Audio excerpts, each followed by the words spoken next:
you'll regret it the rest of your life. There are two pains in life, the pain of discipline, the pain of regret, and you choose. Had I been wise enough or mature enough, I would have already known that because of what had happened to me on the football field. I didn't get it. So I had to have some more imposition of what really mattered, because I decided that 8 o'clock in the morning was not a good time for chemistry class. So I stayed and slept in. The next day I saw my name on a big poster that said, report to Grant Field at 5:30 a.m. Wednesday in your running gear.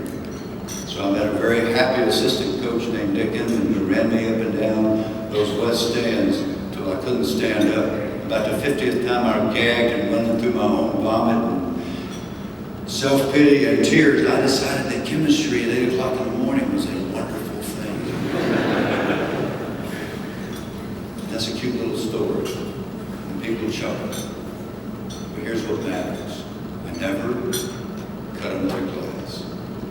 Never cut another class. I found out again the pain of discipline. The discipline lasts just a little while.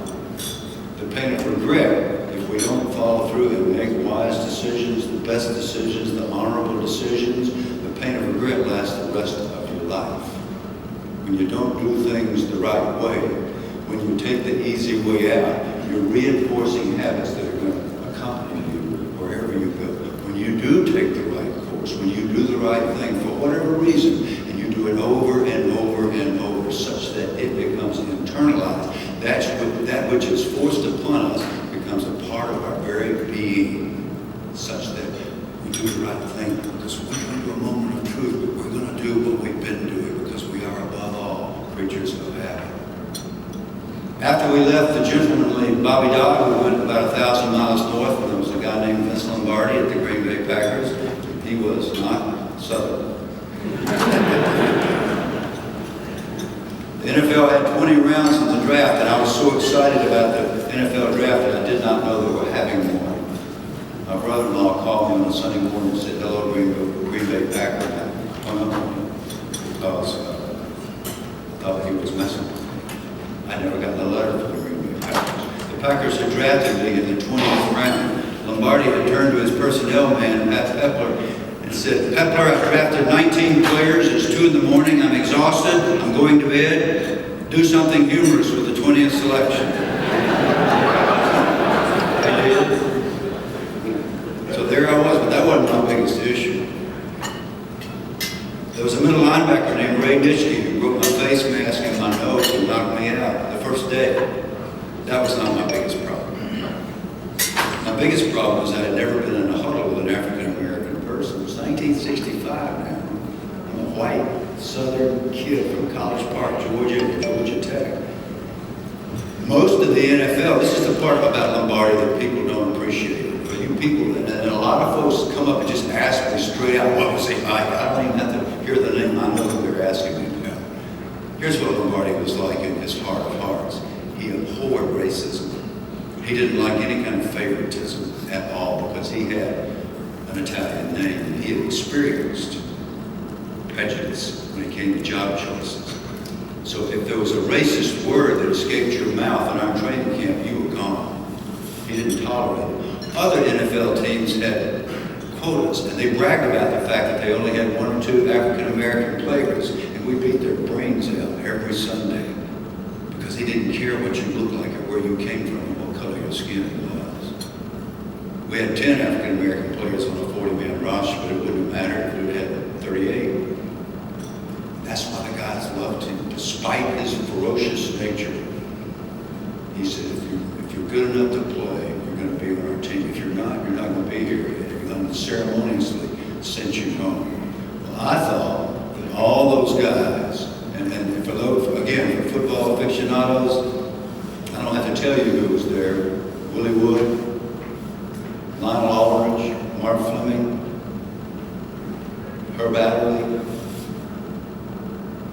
Willie Davis. The most intimidating of all was Willie Davis from Grambling State University, captain of the greatest football, already being called the greatest football team of all time. Working on his master's degree in business at the University of Chicago simultaneously. So I'm walking out of the dorm one night, Another thing, we're in Wisconsin, it's August, and it's 40 degrees, and that ain't right. That was a weird place. Lombardi was screaming at us all day, "You're a legend, your family, and the Green Bay Packers, that's how you..." And he talked like this here, he's from Brooklyn, New York. "We're a legend, your family, the Green Bay Packers, that's how you..." In that order. As soon as we got on the field, he got confused about the order and the priority. My head was swimming, and I hated everything about it, but I wanted to make that team in the worst way. And for all my flaws, and God knows I got plenty of them, but I will compete, and I will give you my heart and soul as long as I can take another step. And I was trying. I'm walking out of the dorm at St. Norbert College, and a voice comes from behind me, "Bill." I thought it was God. I just sat out in the grass. It was Willie Davis. He said, "I've been watching you at practice, and you got a chance to make our team. I like the way you fight and scrap, and I'm gonna help you." I said, "You're gonna help me?"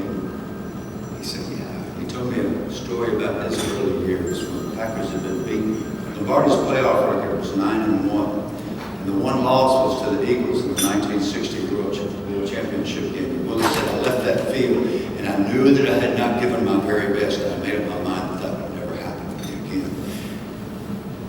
That I had left regrets. I looked out there and I saw on the field, I knew that there were regrets that I had left. And Bill, you go on and practice and leave no regrets, and you just might make our team." Sure enough, Lombardi got under my skin. I detested him. I hated his guts, actually, because I never forgave him for not being Bobby Dodd. Years later, I had to go to his hospital room and apologize to him for things I had said and done because I detested him so. And I was wrong. He made us compete and relate and become brothers like men should. He made us do it before we were ready, and I couldn't handle it. But Willie said, when you get too overflowing with bends, and Nishke's tearing your head off, you come find me and I'll get you through it. I'll get you through it. I'll never forget those words. Sure enough, we called him Fieldgood, Dr. Fieldgood. And Nishke beat me up. I could never block him. Lombardi screamed profanity in my face and spewed saliva and such. And I wanted to quit. I wanted to cry. I wanted to be a baby. And I run fine number 87 on the defensive side of the ball. I said, "How you feel, old man? How you feel?" He said, "Feel good, man. You can do it. You can do it." So what did the great man do for the terrified kid from College Park, Georgia? He didn't just help me play in the National Football League. He changed my life. Because I could never look at a human being, any human being, again, in the same way that I had. Years later, when I was very impressed with Bill Curry, by this time I had become the head coach at Georgia Tech. I flew to Los Angeles. I took Willie to lunch. He's a very successful businessman there. And I couldn't wait. I wanted him to tell me all about the great potential he saw in young Bill Curry and why he had spent extra time with me. So I said, "Willie, look, just a curiosity, but what was it about me? I mean, what did you see that made you do that?" You know what his answer was? "I don't know."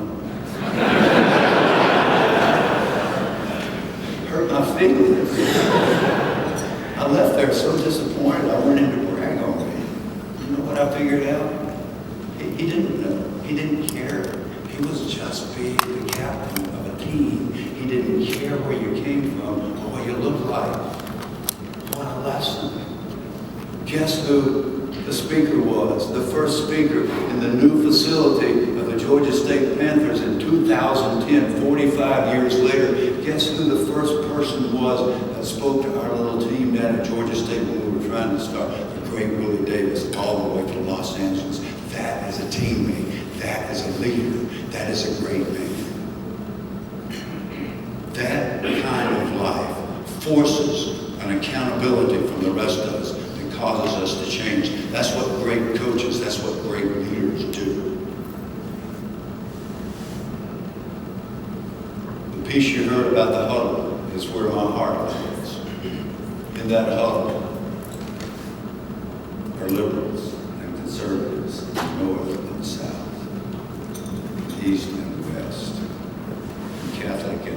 Protestant and atheist and Muslim and Jew, all in that huddle. And we have no choice but to be brothers and to learn. That's the good stuff about football. I get to go around the country to proclaim the good stuff about football. There's an anonymous poem that will not leave my mind. Not for a single night does it leave my mind. I lie down and go to sleep. I'm going to share it with you because it is a picture that I would love the United States Congress to hear today. A simple, anonymously penned poem. 6 men were trapped by circumstance in bleak and bitter cold. Each one possessed a stick of wood, so the story's told. The dying fire in need of wood. The first man held his back, for of the faces round the fire, he noticed one was black. The second man saw not one of his own local church and could not bring himself to give the fire a stick of birch. The poor man sat in tattered clothes and gave his goat a hitch. Why should he give up his stick of wood and want to hide rich?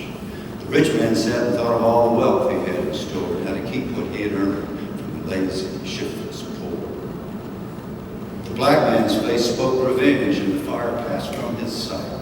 He saw in his stick of wood a chance despite the white. The last man of this forlorn group did not accept for gain. Only to those that gave to him was how he played the game. Their logs gripped tight in death's still grasp as proof of human sin. They died, not from the cold without.